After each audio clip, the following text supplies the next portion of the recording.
Good morning বন্ধুরা, তোমরা সবাই কেমন আছো? আশা করি অনেক ভালো আছো। আমি ছেলেকে স্কুল দিয়ে চলে আসলাম।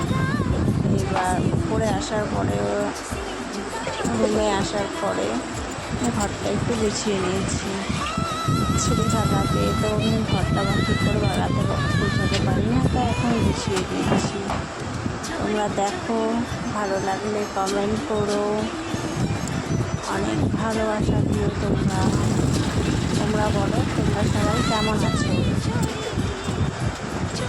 দেখো, আমি ঘরটা এখন মুছে নিয়েছি। কমেন্ট করে জানাবে তোমরা কেমন আছো। আমিও গল্প করতে করতে কাজটা করছি তোমাদের সাথে। আর দেখো, বিকেলের ওয়েদারটা খুবই সুন্দর ছিল, তাই আমরা ভাবলাম একটু ফুচকা খাই। তাই আমরা ঘরে তৈরি করে নিয়েছি ফুচকা। তোমরা কেউ খাবে?